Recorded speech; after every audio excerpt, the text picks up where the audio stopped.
This is Kentucky Afield Radio.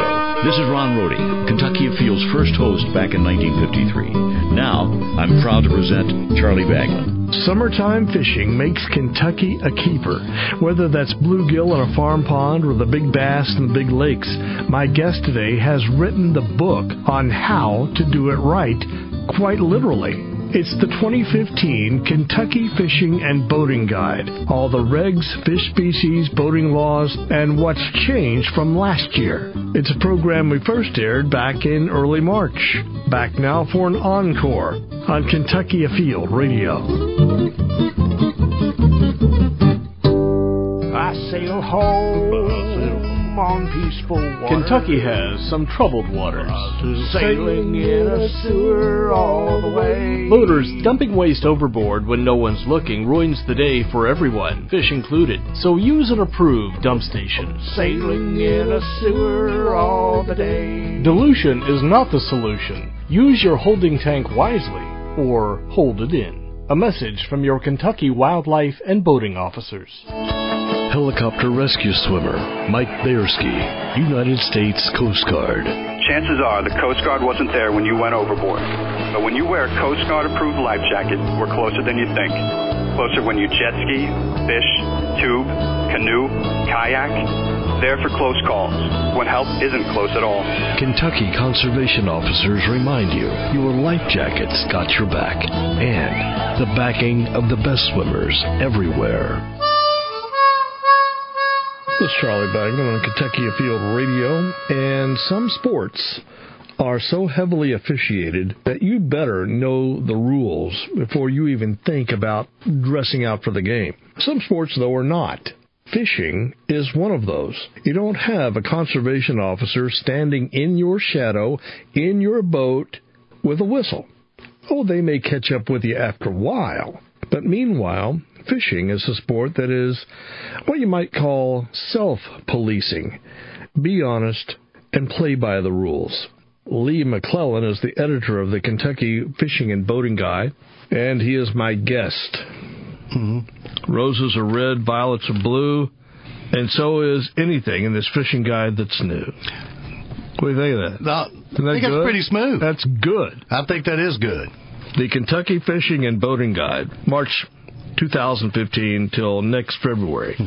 So we got a year of fishing information here, and a lot of people are very familiar with the fishing guide. I mean, look at this thing. It's made out of, what do you call this type paper? Looks like newspaper print. We used to have shiny and glossy, but now we have newsprint. This is made to have an extra one or two, to be folded up, put it in your pocket, swat the dog with it, swat flies. Yes. It's meant to be in your tackle box. Tackle box, glove box, boat glove box. It's utilitarian, not fancy. Yeah, but it's your baby. You are the, editor-in-chief of this? It's a labor of love because I love to fish, and I think it's very important that our anglers know what the rules are. And I strongly encourage anyone who buys a fishing license this year, get your guide. It's important. They're given for free anywhere you buy your license. Exactly the type of guide that you should expect to find underneath the seat in your truck in about 7 years. Exactly. Moldy, kind of coffee stained, I'm paging through from back to front. Got definitions in here on things about boating and trophy fish. Every year, if something changes, if a rule changes or name of a lake changes, anything that's new is highlighted in blue. So I want to go through and get your definition of what this fishing guide is, just in case people aren't familiar with that they exist. And then we'll go through all the changes new for this year. Well, the fishing guide is a summary of the regulations dealing with fishing and boating in Kentucky. It's the place to go to find out what the minimum length is for a state trophy fish award. It's the place to go to find state record fish information. Also, how to apply if you think you've got a state record fish, what to go through, what the steps are. Also, all the required equipment for your boat, how to put the numbers on your boat. It also explains where to buy a license, what your license covers, how much they cost, and, of course, just general fishing regs. And one of the things we also have is a special fishing regulations section, which explains the individual regulations for each particular water body. East Fork of Indian Creek in the Gorge, for example, or Swift Camp Creek. Some of those streams are under what we call seasonal catch and release regulations from October 1 to March 31 each year, with the exception of Swift Camp Creek. You can't keep trout, and you can only use artificial lures. However, from April 1 to October, at the end of September rather, you can keep trout. And in those streams where you can keep trout, the majority of them are open under statewide regulations, which are listed at the very front. I'm looking at it right now on page 3. Those are the default regulations for all water bodies, are the statewide regulations. And that causes some confusion. Farm ponds and private water bodies are under statewide regulations. Most of your lakes are actually just statewide, but some that we want to increase the, say, population of crappie or the length of the crappie, or we've got some stunning situations or whatnot, then they'll have a few special regulations on a particular species. But even that being said, the other species in the lake, if they're not listed in the special regulations, default to the statewide regulation. And that's something that some people don't quite get. Could it be that somebody says they're making this difficult for a reason, I don't know the reason? I can understand that. And when I'm preparing this guide, I sometimes I bet so. I sometimes stomp my feet and go, my God, we are making this overly hard. Why does it have to be so difficult? But the reason it's so difficult is our fisheries biologists are very sharp, and they want us to have the best possible populations of fish in our water bodies. They want the most robust water populations of fish, and some of them are managed like Cedar Creek Lake. Cedar Creek Lake has a 1-fish, 20-inch minimum on largemouth bass. That's the only trophy regulation we have like that, because that water body has the potential, and I've been there with the fisheries crews when they've been sampling the lake, and the number of big fat bass in there will startle the uninitiated. That population is done that way because it's robust, and we want a killer experience for people. You know, the 18-inch minimum size limit on smallmouths in Laurel and in Cumberland, I think, from what I've seen, is done phenomenal as far as increasing the number of fish 18 inches and longer in those particular water bodies. I love the smallmouth fish. I fish those lakes as often as I can, and I've witnessed personally that these water bodies have improved. They're not done haphazardly, and they're not done to cause confusion. They're done to maximize what we have. I see here, since this was your project, you authored this. That entitled you to have a photo that you took on the very front cover. Yeah, see, I didn't have to bribe anyone for that because I took it, see. That's good. It's my guide, no bribery. It was wonderful. Normally, there's an individual on staff named Dave Baker who had to wait all the way until page 1 to get any of his printed. So, well, you know. Well, let's talk about things that are new and are in blue. Now, the first time that I see blue ink pop up here is on page 2. It's on page 2, and there's a whole list of everything that's new. No culling for trout statewide.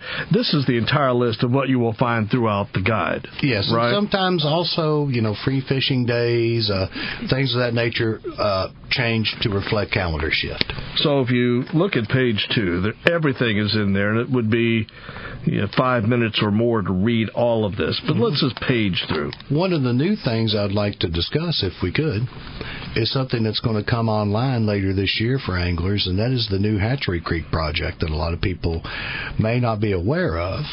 The old Hatchery Creek, if you've ever been below Wolf Creek Dam on Lake Cumberland, was a little small stream that came out of the hatchery. It was mainly for children and handicap accessible. Then it kind of dropped off into a ravine. Well, with that came that ravine area was very, very loose dirt, and it came kind of quagmire down there, and if you've ever waded in that, you'd sink up to your knees in silt, and it was just bad. So they're going to do a complete stream restoration of that, and this is going to be probably the premier fly fishing area in the state of Kentucky. And it should come online later this year. And it's going to provide it's going to be a mile-long stream, and they're designing it for maximum trout habitat. They're putting in-stream structures, meanders, runs, shoals, pocket water. I mean, it's going to be fabulous. And it's going to be extremely popular with fly anglers. And it's also going to have big fat fish in it. So it's going to be really, really, really popular, I believe, and something cool that we've done. The subject is fishing and review of the 2015, that's the brand new Kentucky Fishing and Boating Guide. Looking forward to one fantastic year. This guide will help tell you how. More when we come back. You're listening to Kentucky Afield Radio.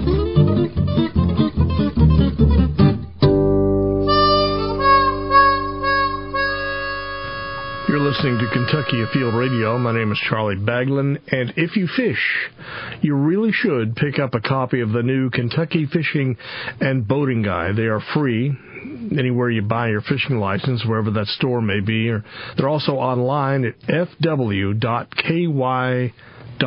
I'm sure if you Googled it, it would pop right up. We have Lee McClellan in the studio, and he is the man who puts this together year after year.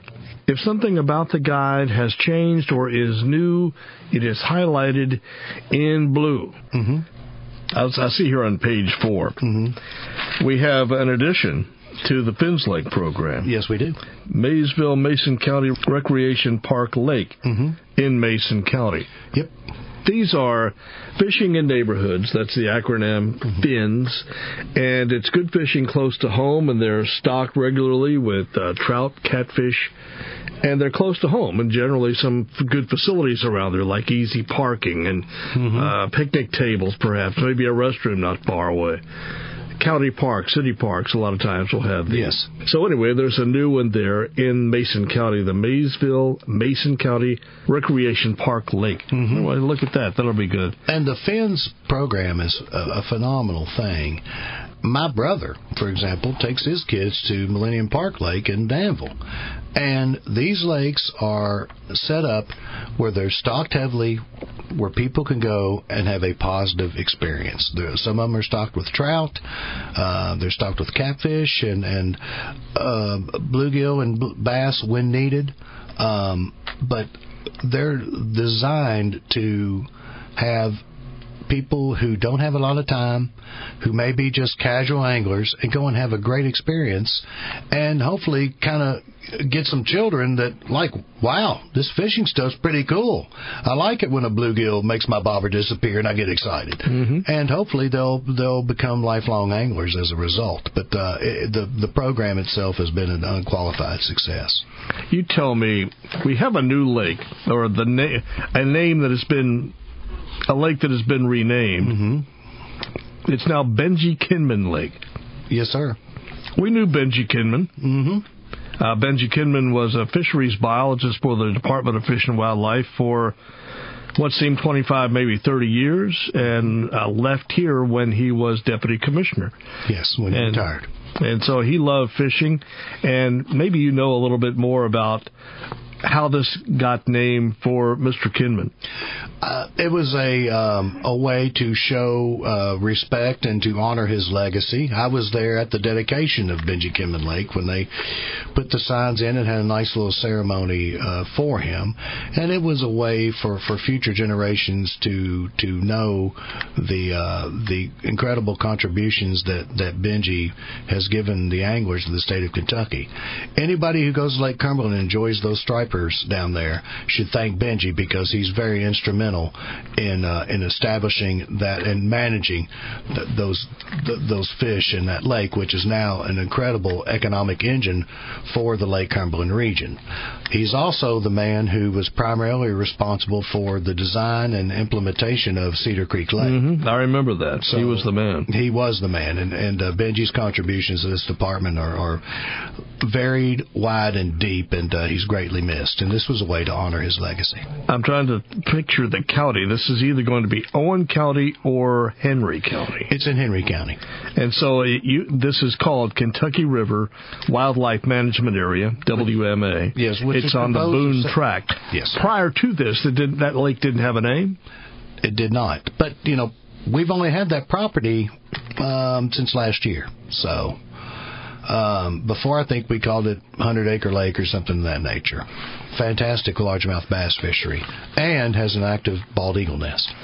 See a lot of blue ink on page 7. Floyd's Fork. Yes. What's new there about rainbow trout?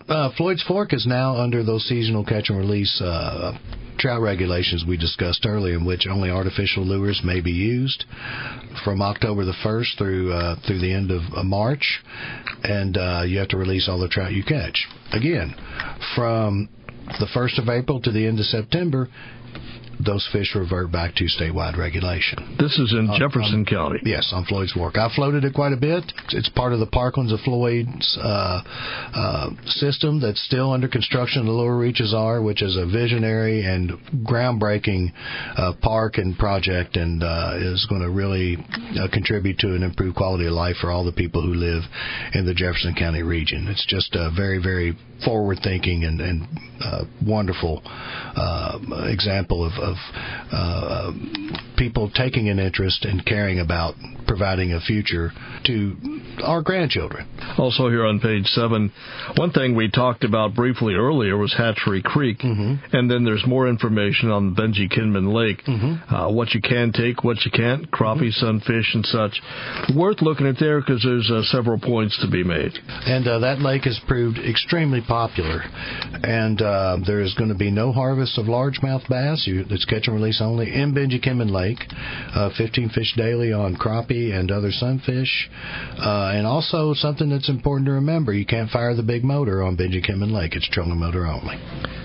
Over on page 8, Ohio River. It says also see bordering waters on page 15. You got some blue ink here, something new that anglers need to be aware of this year, being 2015-16. Blue channel catfish. Explain what's going on there in the blue ink. Well, in order to preserve that population of trophy fish, the Ohio River is a phenomenal trophy catfish fishery. One of the best in the nation. That's where the state record came from. Yes, the gigantic 104 pound blue cat. Yes, that's 104 pounds, and it was released back into the Ohio River. I remember Bruce Mitkiff caught that. Yep. What year was that? I want to say that it was in 1999. I started in the department of 2000. I believe it happened right before I started, so I want to say 1999. That would have been the story to write. That would still be the story to write. Yeah, in retrospect, because it hasn't been broken. And it's also a line class record, I want to say 50 pound, if memory serves correctly, for the International Game Fish Association. So it's the biggest catfish ever caught on that pound of line. I want to say that, well, let's look here in the fishing guide on page 29 under the trophy fish. We can find out, yes, Bruce Mitkiff caught it in 1999. I was right. Near Owensboro out of the Ohio River, and it weighed 104 pounds. And if memory serves correctly, it is the 50-pound line class all world record. Not all tackle, sorry, but 50-pound line class world record blue cat.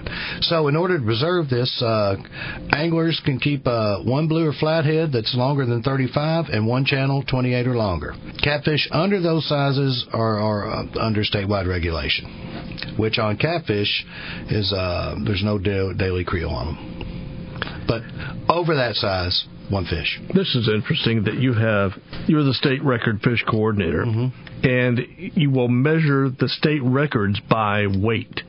Yet the regulations specify you can't take unless they give a specific length. Does that ever cross? Can you say the state record of a fish is X in inches? Does it apply that way? Sometimes it applies. Where it does apply is on the trophy fish regulations. I don't think a lot of people understand. We have a wonderful little program that if you catch a big fish that exceeds the minimum inches, and I believe it's on page 26, 27, let's look. And so that way, if you catch a big fat fish but it's not a state record, you can still be honored for it. So all the eligible minimum lengths are on page 27. And the reason that that's done, Charlie, is some fish may be, 25 inches, but, about to spawn, or just genetically a fatter fish that weighs more. That fish may weigh several pounds more than another fish that's, say, 25 inches. So weights amongst fish can vary much, but they pretty much have a good idea that if fish gets to a certain length, that it's usually generally a certain age. So that way, and it's much easier to measure. People can go, they can take out a tape measure. Okay, that fish is 24 inches long. Okay, I need to release it. If it's, if it's say you're on Lake Cumberland and you catch a, 20-inch striper, and you think, wow, that's a nice striper, but then you measure, it's like, I got to put it back. It's just easier to measure than a weight. Yeah. Page 9, we see more blue ink, and again in the new fishing guide, if it's new, it is highlighted in blue. Mm-hmm. You'll find blue ink, and then Trammell Creek in Allen County. Mm-hmm. New regulation for brown trout. Yes. That area is a tremendous brown trout region. That little stretch through there and they only survive what happens is a big spring comes into Trammell Creek there, and downstream of that spring the water is cold enough to support a year-round trout fishery. That's why it's under seasonal catch and release regulations. Again, October 1 through March 31, you can't keep any trout out of Trammell Creek, and you can only use artificial lures. But for browns outside of those parameters, there's a 16-inch minimum and one fish daily creel. There's a really good population of browns, and it's in the upper part of Trammell Creek. Tremendous fishery down through there. The whole thing is beautiful. We're talking to Lee McClellan, editor of the Kentucky Fishing and Boating Guide. We'll have a fishing report and more with Lee after the break. You're listening to Kentucky Afield Radio.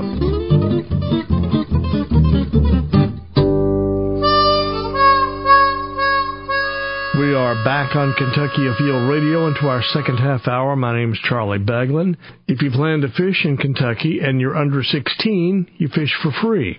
If you're over 16, you need a license. You can buy them online or at tons of stores around the state. Cost you $20.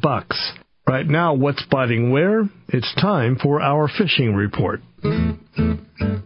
This is Jeff Crosby with the Central District Fishing Report. Many of the area lakes are high. However, many of our small lakes are still in very good condition. Beaver Lake, Bolts Lake, Benji-Kinman Lake, Elmer Davis Lake, largemouth bass can be caught at many of these lakes. Fishing soft plastics along shoreline cover are very productive. Also, you can fish some topwater baits early in the morning and late in the evening, such as buzz baits or floating jerk baits to catch a few fish. Fishermen are catching a few fish using redworms, waxworms, or crickets fished along the edge of aquatic vegetation. And finally, don't forget about our Fishing in Neighborhoods program lakes. Many of these lakes are stocked well with channel catfish throughout the summer, but also have natural populations of bass and bluegill. Grab a pole and hope to see you on the water. Hi, this is Kevin Fry with your Eastern Area Fisheries Report. Catfishing reports for area lakes are good at this time. Anglers using jugs and noodles catching nice numbers of fish with cut bait. Dewey Lake producing good numbers of blue and channel catfish. Fish Trap Lake is producing good catches of channels and flathead catfish. Muskie fishing continues to be good in the upper end of Buckhorn Lake near Trace Branch and on up in the Middle Fork Kentucky River. Area streams also producing some very good reports for smallmouth bass. Some good catches of 18 to 22-inch smallmouth from Eliza and Russell Fork Rivers, Pike County. Hybrid striped bass fishing reports are good at Fish Trap Lake for jump fishing. Grapevine area to dam in the main lake is producing best numbers of fish. Larger fish running 10 to 12 pounds. Hi, this is Eric Cummins with your Southwest Kentucky Fishing Report. Barren River Lake. The lake is still above summer pool. Bass bite has been best at the mouths of creeks and cuts with soft plastics or slow-rolled spinner baits at night or early and late in the day. Bluegill have been good around flooded brush and bushes with wax worms, crickets, or redworms. Catfish have been good on jugs and limb lines to target the flatheads. Use green sunfish on your jugs. At Green River Lake, thermocline depth is 15 foot. Bass are on main lake points and brush piles out on the main lake with soft plastics and slow-rolled spinnerbaits. Crappie been fair under lights at night. As always, good luck and good fishing. Be sure your life jacket has your back. No tackle box is complete without one. The Kentucky Fishing and Boating Guide. More after the break. Swimming has taken me around the world. Olympic swimming gold medalist Rachel Comazar. It's a thrill to swim for your country, but it's another to swim for your life. In a boating accident, that's what happens. It can happen to you. You could be hurt, dazed, unconscious. Being a good swimmer isn't good enough. When fun turns frantic, trust me, your life jacket is as good as gold. Kentucky Fish and Wildlife reminds you, your life jacket's got your back and the backing of the best swimmers everywhere. By the time you're 20, you have a good knowledge of the course you're taking in life. I'm glad I do. This year, Kentucky Nature license plates turn 20 as well. These are plates with the bobcat, cardinal, and the butterfly. Kentucky Nature license plates have helped safeguard more than 80,000 acres of wilderness areas for everyone to appreciate. And I can't wait to see what's down the road. See with me. Next time you renew, choose a nature plate and drive home your support for the great outdoors. You are listening to Kentucky Afield Radio. My name is Charlie Baglin. Has time sort of just whizzed right on past? It's January. Where'd January go? Where did February go? I remember my cousin David, my best friend back when we were kids. I remember him saying once, it was Christmas, next thing you know, it's March. And I still think of that every winter. March 1st, if you like to hunt and fish, that means it's time to get a new license. March 1st is the date. Buy new or renew. If you're planning on getting after them come turkey season and later this year and come fall for deer, the licenses to consider are the sportsman's license, the junior sportsman, and if you're over 65, the senior license.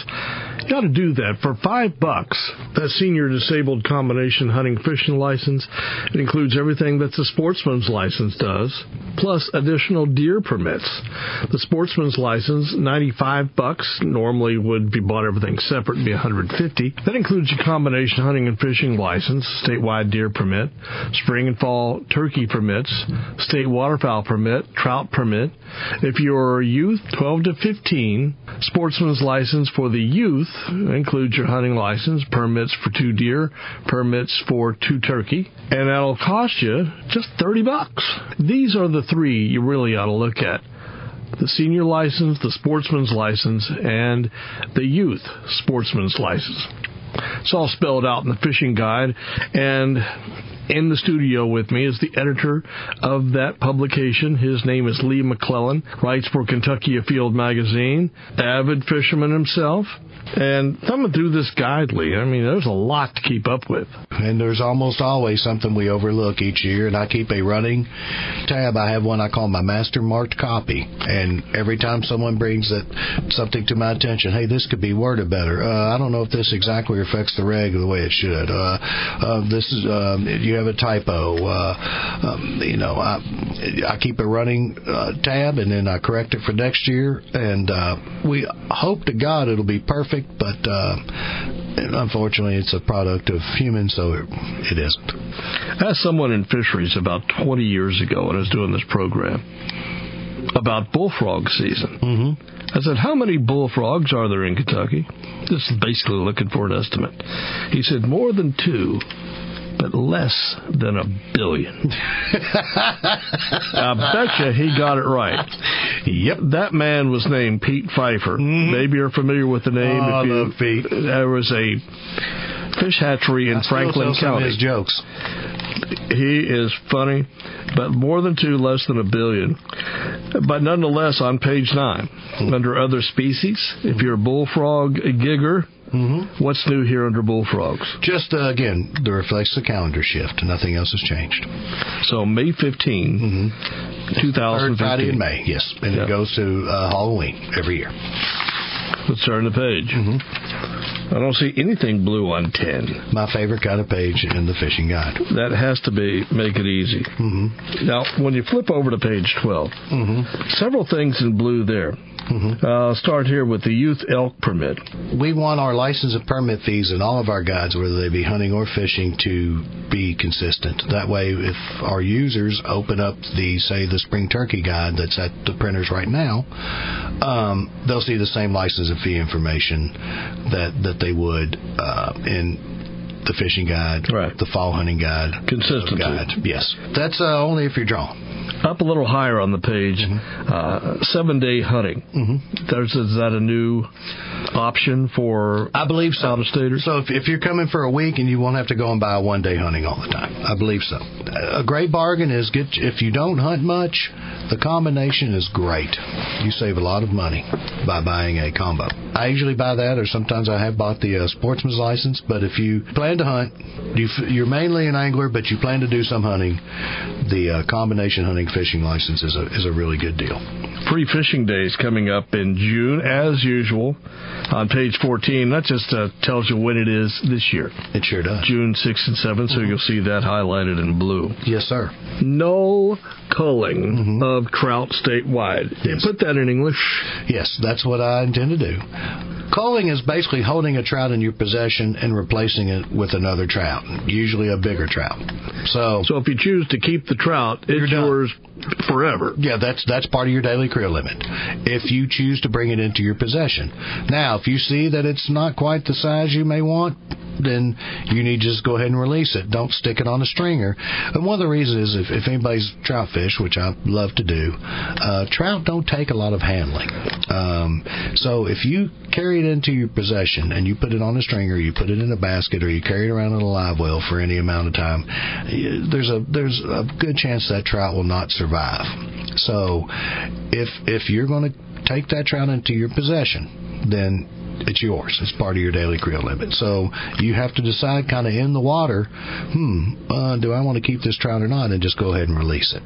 All right, other regulations that you got to be aware of this year? Also, something that's been happening, conducting a restoration of the alligator gar, which grow to humongous size in parts of their range, especially in the Arkansas, lower Mississippi River region. They're a very popular fish. Humongous. How big?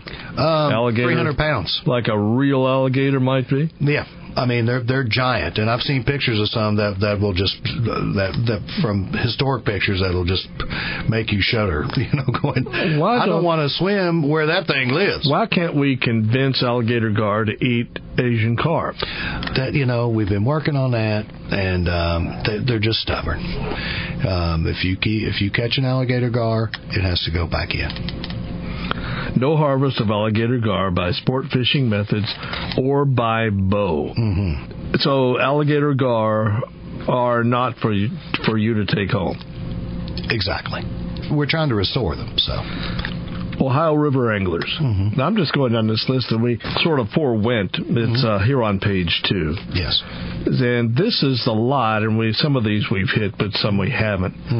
One thing, too, is probably we get, especially as the weather gets warmer, we have more calls about boating than we do anything else. And we often get calls about what boat motor and what length boat is allowed on a particular water body. And if you study page 31, you'll see the lakes that have motor size restrictions. You'll see the lakes that are trolling motor only. Some lakes are manual powered only. You can't fire any motor on them. Some have a 10 horsepower restriction. That would be useful Elmer information. Davis, yes, probably don't want to ski on Elmer Davis. That would be good information to have as how large your motor can be, and if you can fire it up, if you control only, or can't use any. And this list is where? This is on page 31. So these are just good things to know, because a lake is not a lake is not a lake. Yes. The regulations will vary depending on where you are. Well, if you've been on Cedar Creek Lake, that's kind of a self-regulating proposition when you see all the timber and stuff that's in that lake. It's not allowed, but it wouldn't be allowed for long since you you would probably break your leg. You could ski for 10, 15 feet and then before you hit a tree and break your leg. I always like to promote the wearing of your life jacket. Your life jacket's got your back. Maybe you have heard everything about boating safety and life jackets. It's on page 35. The lights your vessel must have. Personal flotation devices are under required equipment on page 35, where it's all explained. Yeah. A nice feature you have here in your guide, Lee, is the Angler's Fish ID pages. Yes. You got them here. That's something we added several years ago, and I think it's very, very helpful for everybody. People who are new fishermen, or new anglers, rather, is the proper term, and people who are inexperienced. And, I mean, I know a lot of people who fish 20 years and they still misidentify fish. Oh, that's a such and such. Well, no, it's not. Maybe it's not. And some of the easy ones to confuse. Sauger and walleye. Sauger and walleye. Hybrid striped bass versus a striped bass. Extremely hard to identify. A yellow bass, a white bass. If you don't know, they look a little alike the way their stripes are. Mm-hmm.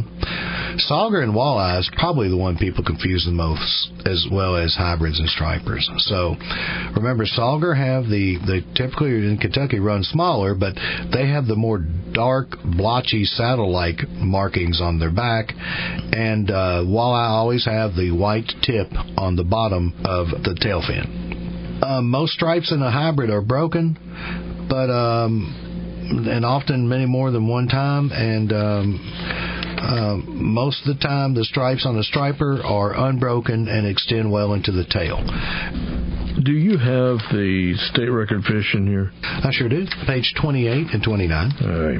Also, on page 28, if you think you've caught a state record fish, the numbers for all of the districts are right there. So the Western Fishery, Northwestern, Kentucky's divided into different fisheries districts.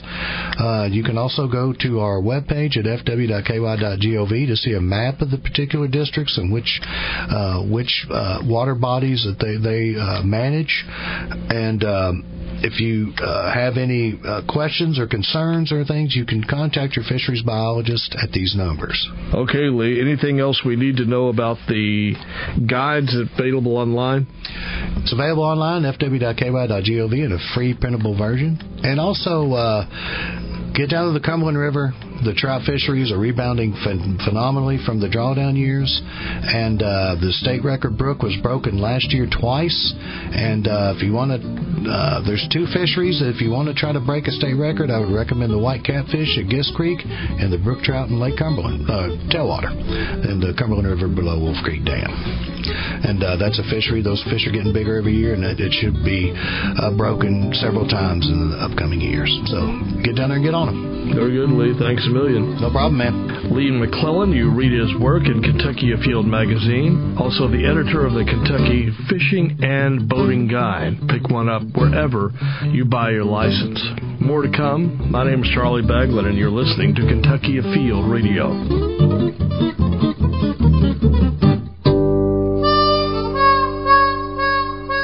Listening to Kentucky Afield Radio. We're back with our final few minutes of the program. My name is Charlie Baglin. And one thing I truly like, one thing I truly hold dear is longevity. I appreciate when someone is good at their job and hangs on to it. Doesn't just bounce around from one job to another, from one home to another, but puts down roots. You probably know these people. Names and faces come rushing to mind when you think of the rocks and the pillars of a workplace, your community, your school, maybe even your sports team, the same coach, the same announcer. Longevity, people that we almost take for granted. These are the people who have earned that gold watch. A person whose reputation time has not tarnished. My guest all this hour, Lee McClellan, is one of those in my book. I want to take you back about a decade and play a short segment from Kentucky Afield Radio. This was back when I was younger, he was younger, the people we talk about in the show were younger. We talk about state record fish. Some of the names have changed, positions have changed. For example, the Director of Fisheries is now Ron Brooks. At the time, it was Benji Kinman. Maybe you've heard that name in association with a lake in Henry County. But that lake was named for him because of longevity, in large part. So I want to play you this show. It's worth listening to. This is one from our audio archives. Setting hooks and setting records. Next on Kentucky Afield Radio. A hole in one. A grand slam home run. A three-point shot at the buzzer. Feats like these make sports exciting. Still, more competitors yearn for an even higher achievement, one that reaches beyond just the thrill of victory. These are the elite, who set the bar by setting records that may never be challenged. Even the tranquil sport of fishing has its moment in the sun, and it gives a few participants lasting notoriety. It occurs when they least expect it, and there is rarely a crowd to go wild. But when you catch a state record fish, a fish bigger than any ever, your name also becomes a keeper. I think we're going to see in the next 15 to 20 years more state records, especially as we have more regulations designed to encourage trophy fisheries. We're going to see that manifest itself in state records. We go inside outdoors with Lee McClellan, State Record Fish Program Coordinator for the Kentucky Department of Fish and Wildlife. Lee says fishing touches our life, even if we never touch a pole, and it does so in our everyday language. In dating, we commonly refer to someone as being quite a catch, and in business acquisitions, big fish get eaten by bigger fish every day. So just how big is big? Well, we have a log perch. I believe it's 0.02 pounds. It was a very small fish. They're so small, most people can't catch them on hook and line, but we have one of those caught in eastern Kentucky. And I believe our largest is the 106-pound blue catfish taken out of the Ohio River back, I believe, in 98 or 99. Record fish are measured by weight, not length or girth. There are currently about 50 state record fish. No one person holds two, and of these record setters, some are older, some are younger, male and female, ranging from the devoted angler to those who simply see fishing as a part-time pastime. But that's 50 of nearly 250 species of fish that swim in Kentucky. So there are plenty of records that could still easily be set. Some of us may have had a state record and not known it. Tim Farmer, host of Kentucky Afield on KET. I've caught some great big drum and just tossed them back. I caught a skipjack one time that may have been a state record and threw it back. Tim has fished lakes and streams across Kentucky with some of the best fishing guides on the water. But no, and most people never come close because, the state record bass is huge. Such was the case with Penny Hopper. She hooked the state record crappie in a small lake in Christian County in May of 2005. They don't make them that big. That's what I said. Her rod and reel were a gift for Mother's Day, and it turned into a day that she, her husband, and young son will never forget. 21.5 inches long. It's 4 pounds and 14 ounces. This is Penny as she appeared with Farmer on Kentucky Afield. That's a huge fish. While it was still in the water, he said, "Oh my God, that's a crappie. I didn't know they come that big." And I didn't. I never seen one that big, nowhere near. When you get one of these large fish that's almost unrecognizable, you think, my word, what is this thing? I've got to check and run it through the book to make sure that this is what I think it is. Kerry Prather is a fisheries biologist who has certified his share of record fish, including a 55-pound grass carp. Just keep them alive as long as possible. Call us as soon as possible.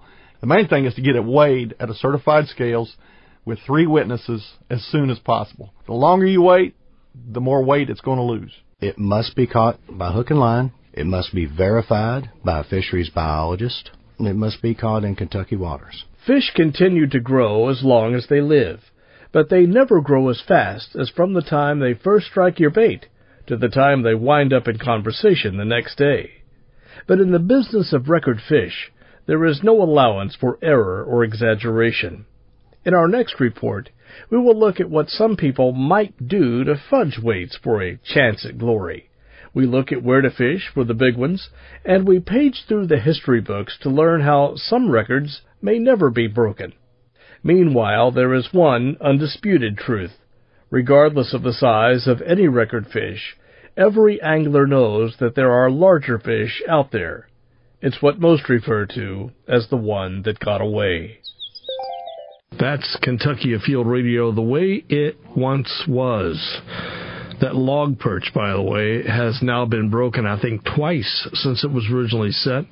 Is this the spring? Is this the year when you have your name alongside a state record fish?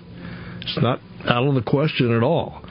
The big thing about catching a record fish is knowing it when it happens. Just like Farmer said in the piece, you don't just recognize a fish as a possible record. You have to recognize the fish. Sometimes it is so big that you simply don't recognize it for the species that it is. So get the fishing and boating guide. Get familiar with the pages that have fish identification on the pictures, and you can get familiar with what's here. You know, in Kentucky, 250 species of fish afloat in our state, so you never know.